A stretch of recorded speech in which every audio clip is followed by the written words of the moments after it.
Good morning, Chicago Cubs fans. We are back with another edition of Cubs Daily. My name is Steven Ryan. Not a lot of news happening yesterday on the Cubs front. Obviously, it's late January. Things are starting to get ramped up. Players, pitchers, and catchers reporting in a few weeks. So let's do my way too early 2026 Cubs preview. In a sense, right? It's early. It's way too early. There are moves that could still be made. Cubs still in talks with Zach Gallen, etc., etc. They're in on Miguel Andujar as well. Some news from yesterday. Cody Bellinger signed a 5-year, $160 million deal, I believe, with the New York Yankees. Obviously, that takes him out of the race. I am genuinely curious to see where it moves other players on the free agent market, right? So, 5 years, $162.5 million. Congratulations, Cody Bellinger. We all figured he'd go back there anyways, but it was always fun to dream, right? Maybe the Cubs get another big-time bat to put this offense over the top. So let's get right into it. Ladies and gentlemen, again, thanks for all of you who do subscribe. If you're new to the channel, hit that subscribe button. So the way too early 2026 roster preview. A lot of this is from the Cubs depth chart on their website, Cubs.com. You can check out their 40-man roster. When I do some of the defensive alignments and stuff, there are some players that I do leave off, ladies and gentlemen. They're still in the 40-man roster. I just don't know how much of an impact they're going to have on the 2016. Doesn't mean they can't, but in what I'm imagining a very successful 2026 season, this is what I think the roster is going to look like. So let's dive right into it, right? The batting order. This is what I think the offensive lineup should look like. I'm not the manager. Craig Counsell's obviously going to line up the matchups as he sees fit. I'm obviously open to criticism, ladies and gentlemen, so please feel free to drop it in the comments.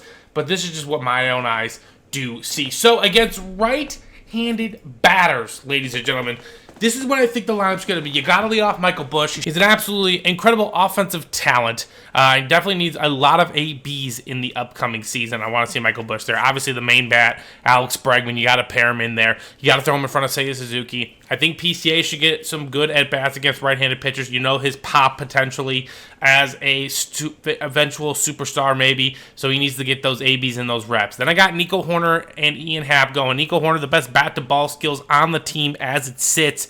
Right on there, maybe just slightly behind him is Alex Bregman. Ian Happ, obviously, we all have our opinions on him, Cub fans. We kind of know where he fits. We know what he's going to do, but he's a consistent presence in the middle of the plate, so I'm going to bat him 6th. Dansby Swanson, if he can kind of replicate what he did last year, I think it's going to be an absolutely awesome guy batting 7th for you. Carson Kelly, they have him listed as the starter. They have him listed as the top name. So I think against most right-handed pitchers, Carson Kelly will go. And then batting 9th will be our DH Moises Ballesteros. Against right-handers, Moises had a really, really good number. So obviously I imagine the Cubs will be giving him plenty of opportunities against there. Now against the left-handers, we do mix it up a little bit. I do start to drop some names. I think Alex Bregman and Seiya Suzuki should stay right in the same spot. Bump Nico all the way up to leadoff hitter. You want to get the party started with him. 3 right-handers. They got Michael Busch there batting 4th. I have him sandwiched in between Seiya Suzuki and Ian Happ. Curious to see how that plays out. I do drop Pete all the way down to 6th. Obviously, there needs to be a lot more growth against left-handed pitching, so maybe Pete has that this year, right? With Dansby Swanson protecting him. Now, I did put Kelly and Amaya there for catching purposes. They might throw Amaya more against left-handed pitchers, but honestly, ladies and gentlemen, catching is kind of dependent on the pitcher and their preference. So, I like them both as offensive sticks, so against lefties, it's kind of just pitch whoever's pitching, in my opinion. And then I think that's where Matt Shaw is also going to get a great opportunity to strike. He might be playing third base, and Alex Bregman bumps up to DH, or he plays right field, and Seiya gets that opportunity as well. But that's where I think Matt Shaw is going to do his damage. So let me know in the comments down below, ladies and gentlemen, who else you would like to add to the lineup. Don't worry, we're going to get to more of the bench pieces in the next segment, right? The defensive alignment segment.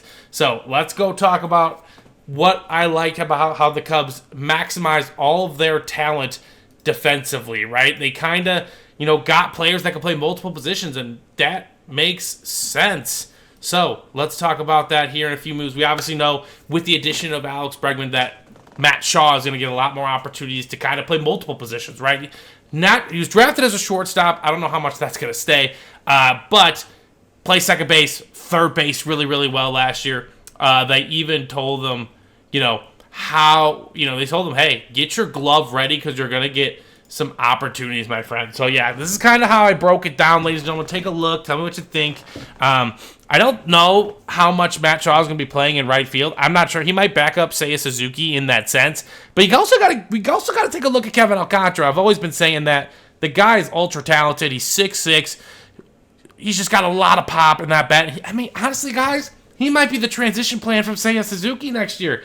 I would not be surprised. I like the potential of Kevin Alcantara. And, they got rid of Owen Casey. They kept Matt Shaw and Kevin Alcantara. Maybe that's what they see as well. Depth at left field, Ian Happ. That's where I think Matt Shaw might get some good reps in the beginning, especially since just throwing him out in right field right away is just kind of just a dick move as a coach. Right field is just not a good call for Matt Shaw to start out defensively. But get his feet under him in left field, and then maybe trot him out there in right field, given the matchup and where you kind of want to place his bat. Obviously, he's the direct backup to Alex Bregman.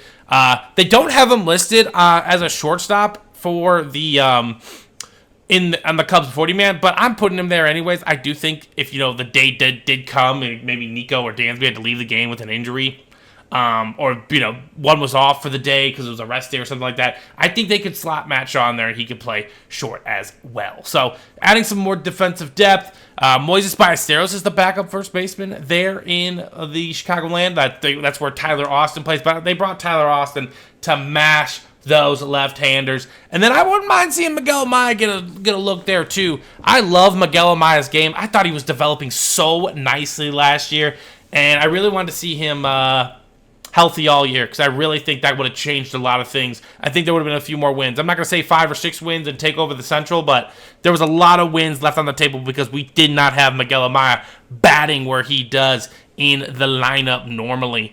In PCA, obviously, he's our center fielder for life. Ian Happ starting out there and left as well. So, guys and gals, let me know what you think. Those are the defenders. Those are what the lineups could potentially be mixed and matched with. If you guys do see a name multiple times, that's where they just are on the depth chart. They can play that position.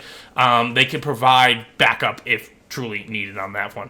All right, so last but not least, we're going to get to the pitching staff, the arms that the Cubs will deploy in 2026. I do want to let you guys know that I have the starters, I have the main bullpen guys that I know who are bullpen, and then I'm going to have some guys that are labeled as tweeners. Some might be a tweener in the terms of starting pitcher and reliever, and the other might be a tweener between Major League and AAA.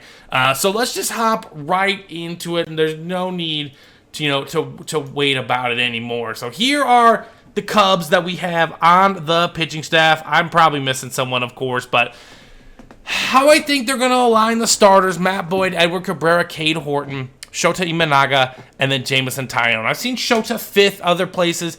Obviously, Jameson Taillon gave us a lot of good stuff in the postseason last year, so obviously a pleasure to see him. In the bullpen, Caleb Thielbar, Hobie Milner, Hunter Harvey, Jacob Webb, and Phil Madian. Those are all the free agent signings that the Cubs did bring in to revamp this bullpen. They do have Daniel Palencia labeled as the closer on the website, so I'll rock with it. And here are the tweeners, okay? So 4 of them are starters. Colin Ray, Javier Assad, Ben Brown. Jordan Wicks is naturally a starter.